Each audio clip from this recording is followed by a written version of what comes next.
Chapter 14. Chrome tried to escape from the wall because he couldn't take the monster by surprise because it was aware of his body. But the monster refused to let him escape at that moment. Shelley wondered if Chrome would be able to survive the outcome. But at that moment, Guido struggled to pick his as he made his shot. His arrow hit the ceiling of the place. Some blocks of rocks hit the monster head, causing its forehead to spread cracks. When Chrome saw this, he immediately used the opportunity to slash at the eye again, which made the monster to lose itself in pain. Chrome knew that he had to finish the monster once, but his sword is at the feet of the monster. So he decided to use his claws again and gouged out the monster's eye, killing it in the process. When he saw this, he knew he had won against a level 30 boss, so he gained 630 XP and leveled from 21 to 25. Because the dungeon is another dimension created by the evil mana exuding from deep underground, only the dungeon boss can pull the evil mana from underground. And now that the dungeon boss has been defeated, not only should the disaster be averted, but the spawns around should also return to normal. Chrome hoped the adventurers didn't notice his undead form, but Guido wondered who he was, how he was able to defeat a monster that they couldn't, and how he might have heard his name even if Chrome came from another village, which he didn't. Chrome, on the other hand, discovered that he had leveled up significantly from this single encounter, turning the disaster into a fortune. He reasoned that he would become more human in his next evolution, as evolution brings monsters closer to their ideal form. Shelley then approached him, thanking him for saving their lives and introducing herself. She asked what his name was, which Chrome couldn't answer because his mana was about to run out, so he had to flee, leaving Shelley perplexed. Guido wondered what was wrong with Chrome when he saw him flee, and that Chrome had not picked the boss's magic stone. It's quite valuable because it was the proof of ending a dungeon disaster. Shelley thought Chrome was a humble person because he saved them without revealing his identity. Guido, on the other hand, was convinced that was the only reason, as he wondered why Chrome hung out in the dungeon and if regeneration was also his skill. When Guido heard this, he was surprised that Frank had woken up, who then explained that despite how suspicious they were of Chrome, he still came to save them, proving that he is not a bad guy, to which Guido eventually agreed as well. Guido then went on to extract the magic stone, which took a long time because the monster's body was massive. Shelley wondered if it was okay for them to take possession of the magic stone when they were not the ones who killed the monster, but Frank replied that they needed to take it to show everyone that the dungeon disaster was truly over, and that they could repay him whenever they saw her again. Shelley wondered if they could see him again. Chrome was seen as he reverted back to undead form, thinking that it was a close shave for him or else things might have gone wrong. He was exhausted because his nump had run out due to the total use of regeneration skill, but his level is now 25 and his nump is now 36. That means he can now keep the masquerade skill active for 6 hours. However, his nump will recover completely with only a half-day rest, so he wondered if he could hide at home. Living as a human shouldn't be impossible, he reasoned, remembering his sister.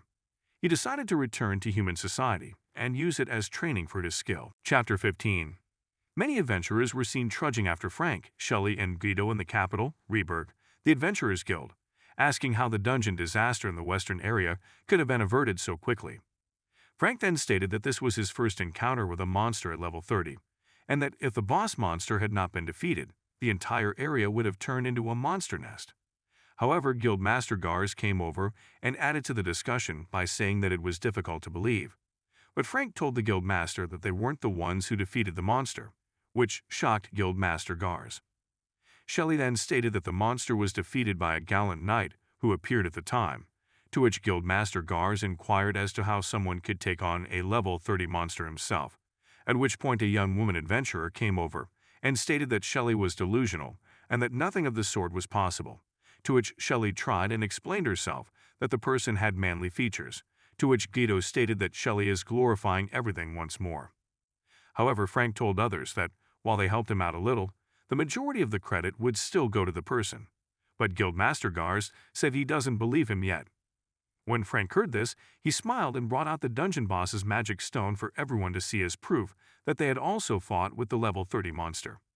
When the adventurers saw the magic stone, which is huge and sinister, they were surprised that such a person existed and didn't even bother to take the magic stone. People began to have various kinds of fantasies about the person, including Shelley, who wondered if he was a prince from a distant land in the midst of training. Frank also believed that the individual had his reasons for questioning whether bringing him up was a good idea. Kalmia was also present because she had heard everything that had happened at the dungeon in the western region, where his brother had gone missing. She remembered the message her brother had written on his sword blade and hoped he wasn't caught up in the dungeon disaster. She reasoned that because the dungeon boss had been defeated, there would be no way to absorb the evil mana from the depths of the earth. She estimated that it would take a few years for a new boss to appear, and she wondered if she should return to look for her brother. Frank, Shelley, and Guido were seen leaving the Adventurer Guild. Frank was seen with a large bag of rewards, which Frank stated would cover their debts, allow them to purchase new equipment, and most likely leave some money for luxuries. Shelley then inquired whether it was supposed to be the young man's share. However, Frank responded that they need not worry about it unless he decides to come and ask for it. After that, Frank divided the reward into 3 parts and distributed one to each of Shelley and Guido. Frank then gave a little extra from his share to Shelley, saying that she needed it because she was going back to her hometown for the first time in a long time. He then warned Shelley to be careful, because law and order isn't exactly at its best right now. Shelley bowed and thanked Frank profusely, promising to repay his kindness tenfold someday, to which Frank replied that he looked forward to it. Shelley then exited after saying her goodbyes. Guido said after Shelley left that it's possible that Shelley will donate the money to the church that raised her, and that she's just wasting money to keep the church alive, and that he is fed up with both Frank's hypocrisy and Shelley's idiocy. However, Frank responded that it appears the mana from the depths of the earth is becoming stronger with each passing year. According to some great scholars, the dungeon will swallow up the entire kingdom within the century.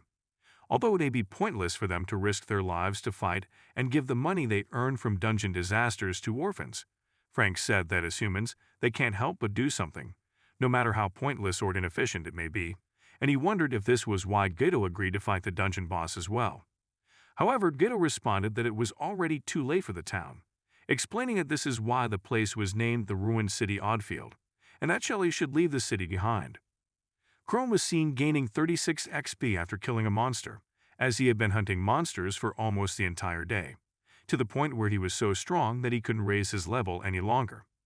As he checked his stats and saw that his level had not increased at all, despite all of his hunts, he concluded that this was the limit of the dungeon because the boss had already killed most of the monsters. However, he expected adventurers to come to retrieve the magical stones from the dead monster, so he has no reason to stay any longer, as he planned to find another dungeon where he could level up. He concluded that the only way to learn about dungeons was to return to human society. However, he would have preferred to be a little higher level so that he could keep the masquerade skill active for a little longer, so he had no choice but to return to the town at his current level.